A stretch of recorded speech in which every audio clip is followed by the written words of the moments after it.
Dr. Keith Devlin is a very big guy in the world of math education, not to mention the world of math research. I'm introducing you to him here because I love how he thinks about learning in the world of mathematics and how his ideas about learning relate to learning in all sorts of topics way outside of mathematics. Among many other duties, Keith is a co-founder and executive director of Stanford's Human Sciences and Technologies Advanced Research Institute, a co-founder and president of an educational technology company, Brainquake, that creates mathematical learning video games. He's also a World Economic Forum Fellow, a Fellow of the American Association for the Advancement of Science, and a Fellow of the American Mathematical Society. Last, but definitely not least, he is the math guy on National Public Radio. Welcome, Dr. Devlin. Thanks for being with us here today, Dr. Devlin. Let's just dive right in. What's the biggest tip you can share with our viewers about how to most effectively approach a math problem that they might be stuck on? Well, the first thing, of course, is don't panic. That's the famous Douglas Adams motto from The Hitchhiker's Guide to the Galaxy, and it holds just as much for mathematics as it did for The Hitchhiker's Guide. You have to begin by understanding what the problem's about. What are you trying to do? What do you want to achieve? And what information do you have? Solving a problem is a journey. You begin with the information you've got, either the information you're given with the problem or information you already know. You may have to add some extra information. You may do a Google search, find some extra information about it. At that point, the journey takes place in that you have to get to the goal and solve the problem. If none of the methods you try for the first half hour, maybe, depending on the problem, it could be half hour, a couple of hours, sometimes it's a day or a few weeks. But if nothing happens, then the best thing to do is walk away from the problem. Go and do something else. In my case, for most of my career, I was a long distance runner. If I really came up against it, I would put on my running gear, whatever the weather, and I'd go out for a 3 or 4 hour run. And when I came back, I felt good, I felt relaxed, and quite often on the course of that ride or on that run or when I got back, the problem seemed different and I had some new ideas.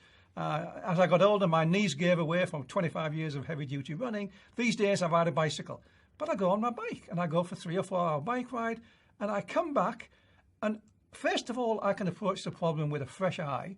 And secondly, in some cases, what seemed to be an impassable problem has melted away. I look at it and think, oh, gee, that was obvious. Why didn't I see it before?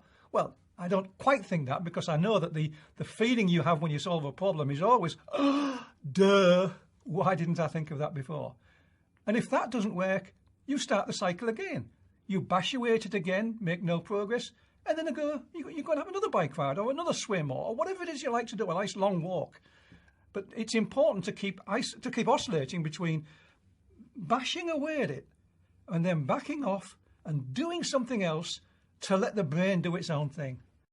I think that was one of the hardest things for me to realize was how important it is to back away. That sometimes, especially when it's something difficult, it's as important to be able to focus on it as it is to be able to back away from it and then come back later with a fresh perspective and a fresh mind. Okay, for difficult problems, I have never, ever solved a difficult problem sitting at a desk or even sitting in my chair thinking about the problem. I've never done that, and I'm not sure it's possible to do that. Because if you think about it, if a problem solution requires something new, applying all of your conscious thinking by definition can't solve it because you're looking for something new. The weird thing about the brain is when you've done that preparation of bashing away without success, and you go and do something else. I've mentioned physical activity because I'm a sort of a physical active guy, although the biggest result in my PhD was actually when I was getting out of the bath. I'd taken a long bath. You don't have to sort of exert lots of energy. You have to do something different. Having a bath is a famous one amongst mathematicians for solving problems. But somehow weird stuff happens inside the brain when you're doing something else, and what 3 hours ago seemed like an impossible problem just melts away and everything just falls into place. The brain sorts it out when it's left alone to do it. And that's exactly the kinds of ideas that we're talking about in our course. It is important to do that initial work. It's no good just going out for a bike ride. You've got to have gone through that process of really coming up against it and seeing everything that doesn't work, because that seems to set up the mind in order to do this mysterious stuff it does when you're engaged in something else, when your conscious mind is engaged in something else. Part of what you do when you're spending a lot of time with a problem is you're, in some sense, reifying and growing the neural structures that are related to what you're trying to think about. And one of the things that Dr. Sanowski and I emphasize quite strongly in our course is how exercise helps actually build neural structures. It allows you to learn better. It allows you to remember better. So how does exercise play a role in your own ability to do mathematics? That's a good one, but it certainly is the case for me. In fact, when I was a PhD student, my closest colleague was a mathematician from the United States, came over to England when I was a student back in Bristol, and he was a rock climber. In fact, I learned to rock climb with him. And we used to go on these 3 or 4 hour rock climbs, and we would almost certainly, by the time we got to the top of the climb, we'd done some mathematics, because you do a climb and you get to a ledge and you're tied up, and then you chat for a while as you're sort of belayed onto the rock face, and we'd talk about mathematics, and then we'd forget the mathematics and we'd go and do the physical stuff of climbing. And when you're climbing, as when you're bicycling very fast, your mind is totally focused on that physical activity. That's your entire world is physical. So you're focused on the climbing, or you're focused on riding your bike.